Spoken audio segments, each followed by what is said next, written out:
Welcome to NCC Universe, produced by the NCCU TV studio. I'm Johniqua Hutchinson, your guide for this episode.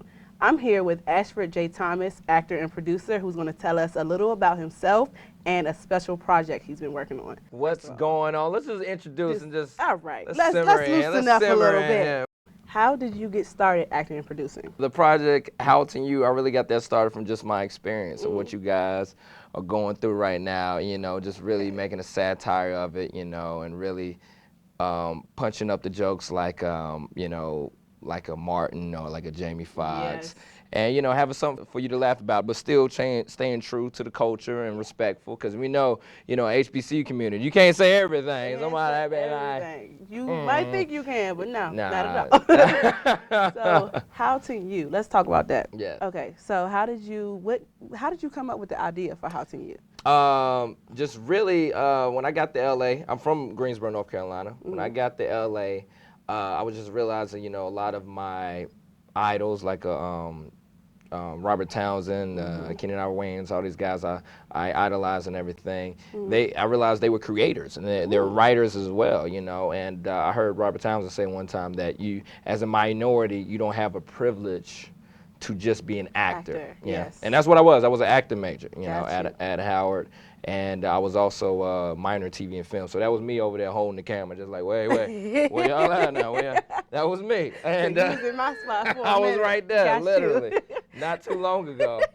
And I just got the idea. I said, I want to speak from what I know. And, a lot of people do that. A lot of, they start off with things they know, like Spike Lee, one of his first movies was Do the Right Thing, about a guy growing up in Brooklyn, Bed-Stuy, and guess what? He's a guy from Bed-Stuy, you know, and John Singleton, Boys in the Hood, talking about South Central. Yes. He's a guy from South Central. So, got you. yes, and I was a guy that, grew up in the HBCU community from Greensboro originally, grew up in the North Carolina A&T environment. Yes. And definitely following that through at Howard University. And I just said, there's a story here. Not only a story, but I can stylize it so it's entertaining, you know. you. I didn't want the real drama feel, like, oh my God, what am I gonna do? And then playing some piano music, like, when you're taking that exam and you trying to cheat over there, like, doo-doo-doo. No, I wanted to keep it real.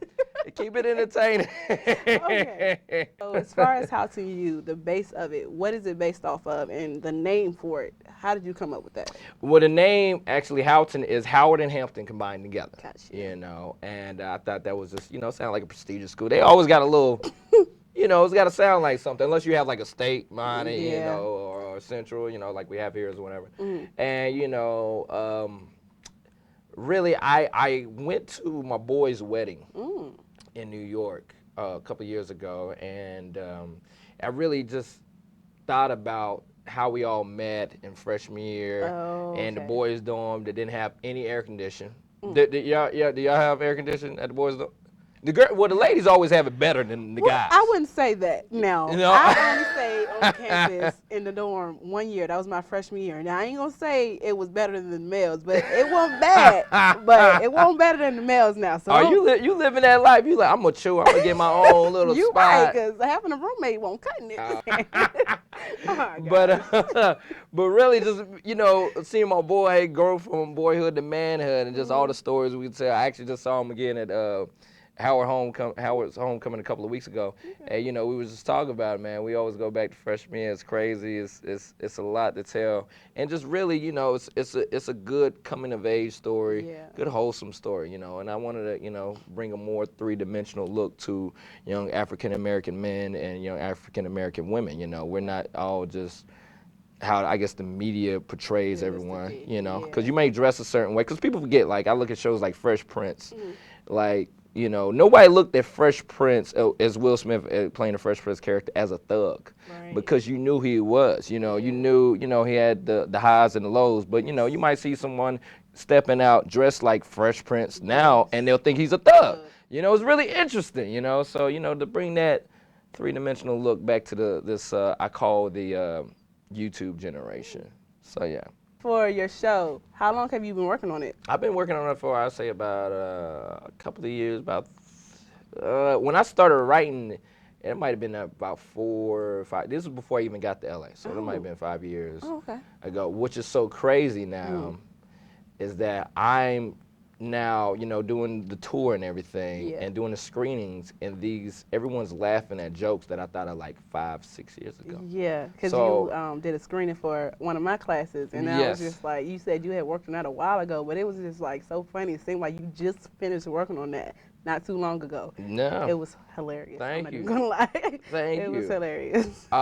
It just lets me know that his stuff is, it's standing the test of time. Not saying it's gonna be forever, but at least it's standing, just 5 or 10 years or whatever. The jokes are still relevant, and a lot of people came to me, why don't you make it more serious in Ashford and all that stuff? And I really looked at it like this, like, I think comedy holds a special place to people's hearts a lot Yes, more than drama. It's a show that used to come on when Martin used to come on. It was I think New York Undercover. I heard of that. New York. See, this is before your time. So Yeah. Martin, everybody knows Martin, Yes, because of Martin course. still comes on. Of course. But New York Undercover came on a great show. It's like a cop show. Young African American male, young Latino guy, Yeah. and basically it doesn't come on anymore because it was a drama. It was for its time, and Martin still comes on. So I wanted to create a show that I feel like can last the test of time, and hopefully a couple of years later, we'll still be looking at it and laughing at these jokes and Cool. making references. Who and or what inspires you to do what you do and wake up every morning to be on your grind? Oh man, I think definitely family members. My mom. My father actually passed, and I think that really motivates me, just because what I had to take for that. There's nothing really positive you can take from that, but taking from that, just really saying, hey, every day is not promised, so therefore you got to make the best of it. That's the only really thing I could take for that, to look at it in a positive way.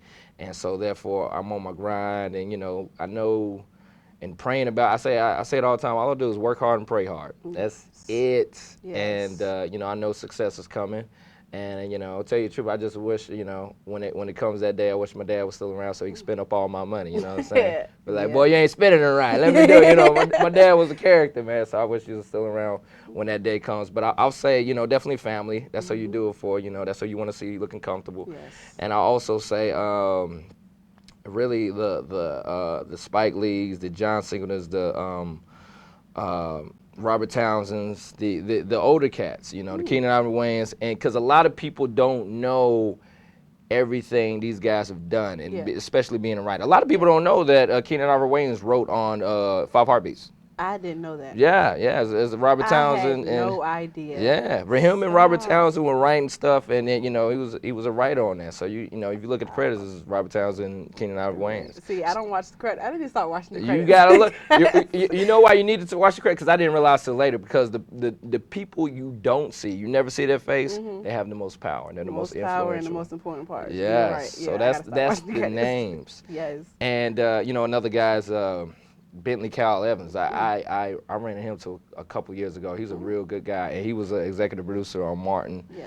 And he has Love That Girl and everything on Yes. TV One.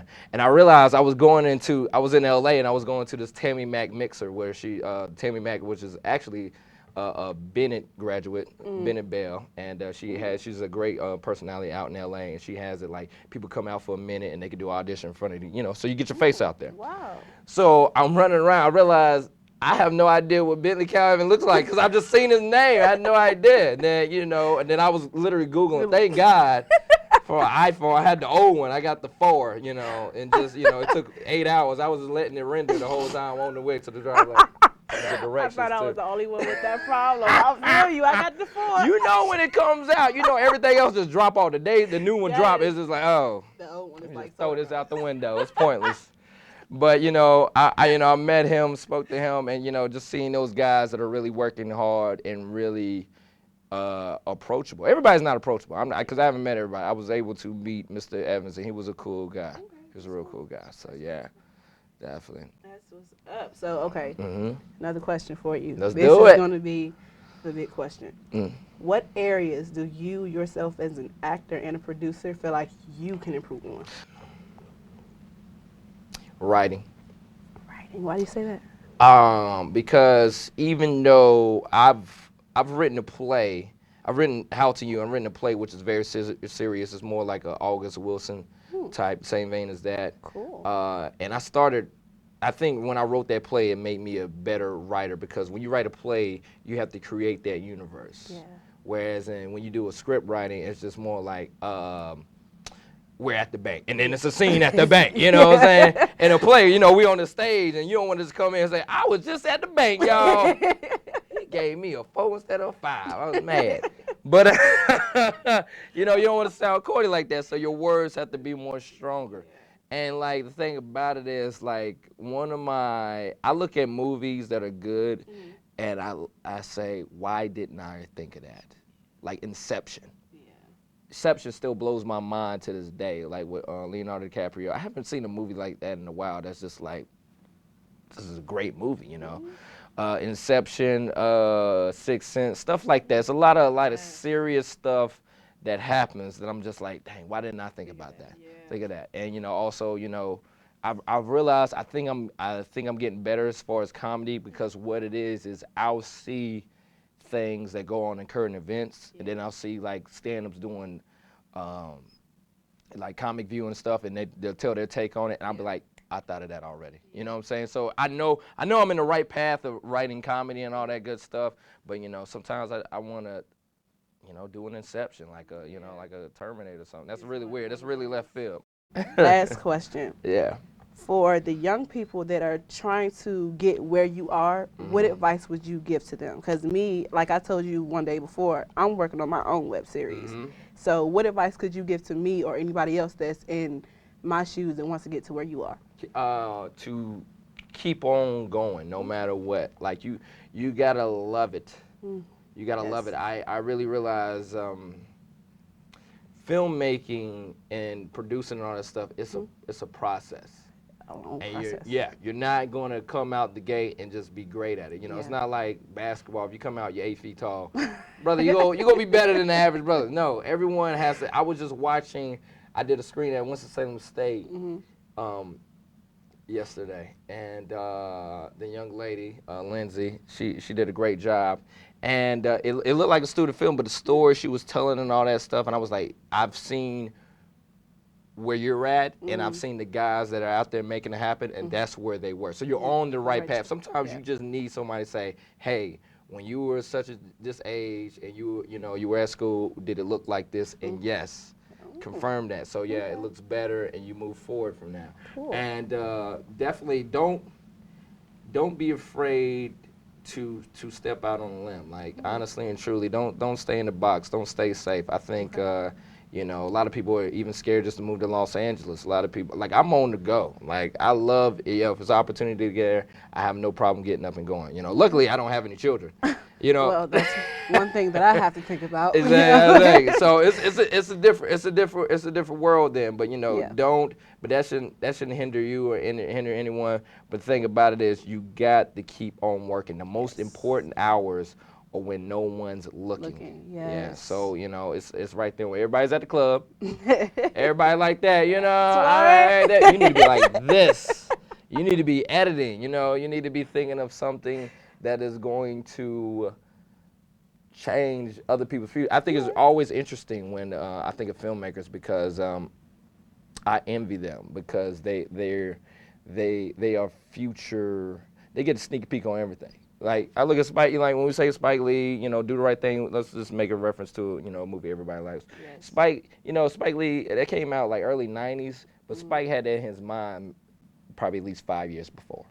So he saw that before. You know what I'm saying? He saw, well, Malcolm X was, derived from the autobiography and everything, but he visualized that before. And that's how that's why it's always weird for me to see where I've come when I think of a project, and then, finally, it takes time. Years later, I'm doing a screening here at Central, back in North Carolina, my home state and everything, and everybody's liking it. I'm like, yeah.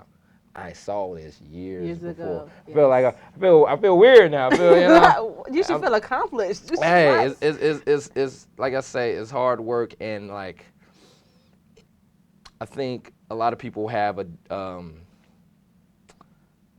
misconception about the film business, like everything goes like, hey, according to plan, everything has to be professional. Sometimes the privileges you have may be may hurt you in the end. Because I've been around, certain actors and, certain, directors that have gone to these big schools. They have all this money and all that stuff. And what happens is, oh, they can't have a big crane shot, so they don't know how to get around it. No, no, no. You know how to make it happen. Yes. When you're humble, when you're actors. I've been around actors, but like, you're supposed to be over here washing your hands and that sink, but like, if it's not a real sink, I can't do it. That's how all bougie actors act. I can't do it. I don't. Oh, but but being in this situation, it really makes you create. Like that's why I look at these a lot of independent filmmakers, because they don't have the same budget, but they can make a great film. And like honestly and truly, 9 times out of 10, you will probably never have the same budget as Spielberg. Okay. Yeah. But you can put out a classic film. Okay. Yeah, so definitely. See, now that's inspiration right there. Yes. Those are the words that I need to hear. Definitely. Yes. Definitely. Well, thank you so much, Ashford, for joining us. I hope to talk to you again one day. I really enjoyed your company. Like that was fun. I'm not even gonna lie. No problem. Let me plug the show and everything right quick. All right, ahead. cool. Everybody, make sure you check out the show at www.howtonu.com. HOWTONU, and follow me on Instagram at howtonu, HOWTONU once again. And like I said, I'm trying to create a fellowship for HBCU students to actually work on a project like this, so to bring it to the next level. So Central, if you're interested.